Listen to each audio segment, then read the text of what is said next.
Aminin natin halos lahat tayo ay mahilig sa karaoke. Kahit ano pa man ang okasyon, hindi na mawawala sa ating kultura ang karaoke.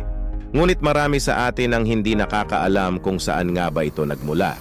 At kung sino nga ba ang nakaimbento nito. Karaoke. Ang karaoke ay isang Japanese word na kara, na ang ibig sabihin ay empty. At okay naman para sa pinaikling Oke Sotora Orchestra. Ang pinagmulan ng karaoke. Ang karaoke ay nagmula sa bansang Japan. Sinasabing ang karaoke ay unang naimbento sa isang bar sa isang maliit na bayan ng Japan na tinatawag na Kobe. Mayroong isang banda ang hindi sumipot sa kanilang gig sa naturang bar. Nag-alala ang may-ari ng naturang bar. Kaya bilang entertainment ay nagpatugtog ng ilang musika at nag-imbita ng mga customer na kumanta. Hindi nagtagal ay napagtanto nila kung gaano ito kasaya at ang konsepto ng karaoke ay ipinanganak.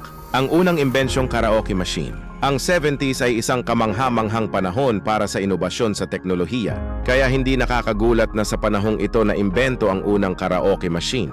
Tinawag itong Juke 8. Ito ay ginawa ng Japanese musician at inventor na si Daisuke Inoue, isang musikero na nagbigay ng backup na musika sa isang club. Para sa mga negosyanteng gustong umakyat sa entablado nang gusto ng isang partikular na kliyente na sumama siya sa isang paglalakbay na hindi niya madaluhan. Binigyan niya ang negosyante ng isang tape na recording ng kanyang mga tambol or drums. Karaoke was born. Karaoke World Championships. Ang patimpalak sa mundo ng karaoke ay nagsimula noong 2003 sa Finland, na may kalahok na 7 bansa. Sa ngayon, ito ay ginagawa na ng higit sa 30 bansa at kalaunan ay sa buong mundo. Sa kasalukuyan, ang may hawak ng pinakamaraming gintong medalya sa naturang kompetisyon ay ang USA. Filipino patent.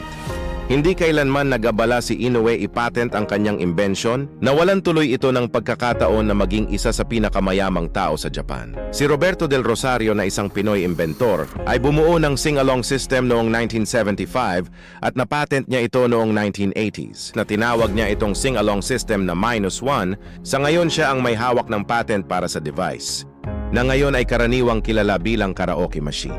Ang paglaganap ng -1 ay dahil na din sa pagdadala nating mga Pinoy ng naturang machine kahit saan tayo magtungo. At ang ilan ay nagpunta sa Japan bilang mga entertainer na sagana noong mga panahon na ito. Kasunod nito ang pakikipaglaban sa korte ng ilang kumpanyang Hapones na inaangkin ng imbensyon, na di umano sila ang nakaimbento nito. Ang mga patent ni Del Rosario ay inisyu noong 1983 at 1986. Isang dekada pagkatapos maimbento ang aparato. Nagpatuloy ang labanan sa korte ng kumpanya ng Japan at ni Del Rosario. Matapos ang ilang taon, iginawad ng korte sa pabor ni Roberto Del Rosario sa ilalim ng GR number 115106. Noong Marso 15, 1996 ng Korte Suprema na inihain noong Enero 18, 1993, ito ay isang pangwakas na tagumpay para sa kanyang mga miyembro ng kanyang pamilya ilang dekada pagkatapos ipatupad ang unang patent.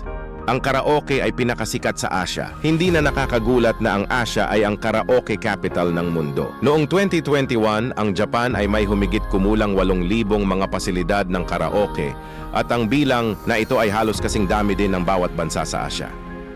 Kung nagustuhan mo ang ating video, huwag mo kalimutan mag-subscribe at pindutin ang notification bell para palagi kang updated sa mga susunod na videos ng Kuya Nin's Amazing Stories.